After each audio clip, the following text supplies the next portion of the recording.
Breaking news చూస్తున్నాం. TPCC chief Revanth Reddy Delhi పర్యటన ముగిసింది. రేపు తెలంగాణ సీఎంగా ప్రమాణ స్వీకారం చేయనున్న రేవంత్ కాంగ్రెస్ అగ్రనేతలను ఈ కార్యక్రమానికి ఆహ్వానించారు. ఢిల్లీ టూర్లో సోనియా, రాహుల్, ప్రియాంక ఖర్గేతో పాటు డీకే శివకుమార్, కేసీ వేణుగోపాల్ను రేవంత్ కలిశారు. దీనితో పాటు మంత్రివర్గాల కూర్పుపైన చర్చలు జరిపినట్టుగా తెలుస్తోంది. అలాగే పార్లమెంట్లో పలు రాజకీయ పార్టీల ఎంపీలను కూడా రేవంత్ కలిశారు.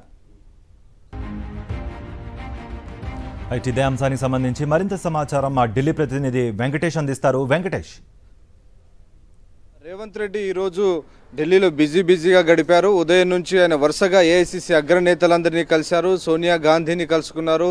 రాహుల్ గాంధీ, ప్రియాంక గాంధీని కలిసి రేపటి ప్రమాణ స్వీకార కార్యక్రమానికి రావాలని ఆహ్వానించారు. ఉదయాన్నే ఏఐసీసీ ప్రధాన కార్యదర్శి వేణుగోపాల్ను కలిశారు. అనంతరం ఏఐసీసీ అధ్యక్షుడు ఖర్గేతో కూడా సమావేశమయ్యారు. సో మొత్తానికి రేపు జరిగేటువంటి ప్రమాణ స్వీకార కార్యక్రమానికి రావాలని ఆహ్వానించారు. నిన్న అర్ధరాత్రి డీకే శివకుమార్తో దాదాపు గంటకు పైగా చర్చలు జరిపారు. మంత్రివర్గ కూర్పుకు సంబంధించినటువంటి అంశాలపైన చర్చ జరిగినట్లు మనకు సమాచారం అందుతోంది. ఆ నేపథ్యంలోనే ఈరోజు చాలామంది నేతలందరూ డీకే శివకుమార్ ఇంటికి క్యూ కట్టారు. మంత్రి పదవులు ఆశిస్తున్నటువంటి వారందరూ కూడా తిరిగి వారందరినీ డీకే శివకుమార్ని ఈరోజు కలిసినటువంటి పరిస్థితి. సో ఇప్పుడే మనకు కొత్త బ్రేకింగ్ న్యూస్ అందుతోంది. రేవంత్ రెడ్డి మళ్ళీ ఎయిర్పోర్ట్ నుంచి వెనక్కి వస్తున్నట్టు తెలుస్తుంది. అధిష్టానం ఆయన వెనక్కి రమ్మని పిలిచినట్టు తెలుస్తోంది.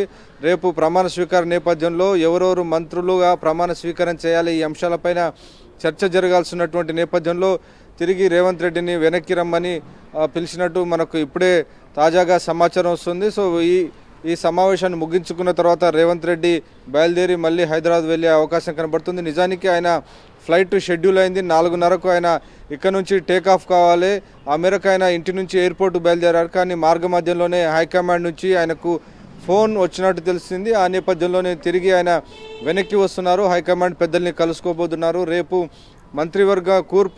మంత్రివర్గంలో ఎవరెవరు ఉంటారు, ఎవరెవరు రేపు ప్రమాణ స్వీకారం చేస్తారు, ఈ అంశాలకు సంబంధించినటువంటి అంశాలపైన రాత్రి చర్చ జరిపినప్పటికీ దానిపైన ఇంకా క్లారిటీ రాలేదు. మంత్రివర్గం నేను ఈరోజు రేవంత్ రెడ్డి పార్లమెంట్కి వచ్చిన సందర్భంలో కూడా అడిగాను, మంత్రివర్గం ప్రమాణ స్వీకారం ఉంటుందా అంటే ఖచ్చితంగా ఉంటుందనేటువంటి సమాధానం ఆయన చెప్పారు. సో ఎంతమంది మంత్రులు చేయబోతున్నారు, ఫుల్ క్యాబినెట్ ఉంటుందా, అధికార పరిధి మేరకు అయితే కేవలం 18 మందికి మాత్రమే, ముఖ్యమంత్రి ప్లస్ మొత్తం 17 మంది, టోటల్గా 17 మినిస్టర్స్ మాత్రమే చేయాల్సి ఉంటుంది.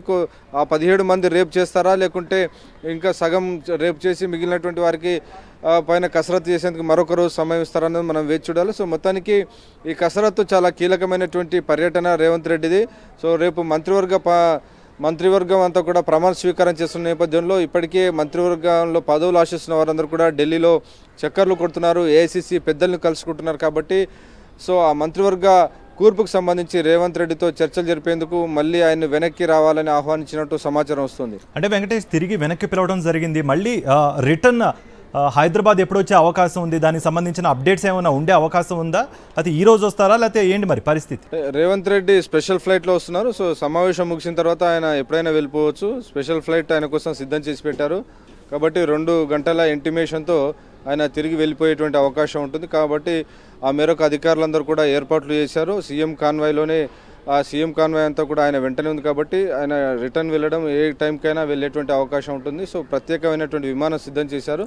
సో హైకమాండ్ పెద్దలతో కలిసి వారితో ఇచ్చేటువంటి జాబితా తీసుకుంటారా, ఇంకా ఏమైనా గ్రీవియన్సెస్ ఉన్నాయా, సో ఈ అంశాలన్నీ కూడా చర్చించాల్సి ఉంటుంది. ఎందుకంటే నిన్న చూసాం ఉత్తమ్ కుమార్ రెడ్డి, భట్టి ఇద్దరు కూడా చివరి నిమిషం వరకు కూడా సీఎం పదవి కోసం ప్రయత్నాలు చేశారు. కానీ అధిష్టానం మాత్రం రేవంత్కే మొగ్గు చూపింది. ఆయనకున్నటువంటి పాపులారిటీ, ఎన్నికల్లో ఆయన అధ్యక్షతన కాంగ్రెస్ పార్టీ ఎక్కువ సీట్లు గెలవడం, మెజార్టీ సీట్లు గెలిచినటువంటి నేపథ్యంలో ఆయనకి సీఎం పదవి కట్టబెట్టాలని నిర్ణయం తీసుకున్నటువంటి పరిస్థితి మనం చూసాం. సో ఈ పరిస్థితుల నేపథ్యంలో సీనియర్లు కొంత అసంతృప్తిలో ఉన్నారు. వారిని బుజ్జగించి వారికి కోరుకుంటున్నటువంటి పోర్ట్ఫోలియోస్ కట్టబెట్టడం ద్వారా కాస్త వారిని చల్లబరిచి గవర్నమెంట్ అంతా కూడా సాఫీగా సాగే విధంగా అవసరమైనటువంటి సర్దుబాటు ఏఐసీసీ చేయాల్సింది. కాబట్టి ఆ దిశగా రేవంత్ రెడ్డిని పిలిచి మాట్లాడేటువంటి అవకాశం కనబడుతుంది. Right Venkatesh, thank you for the update.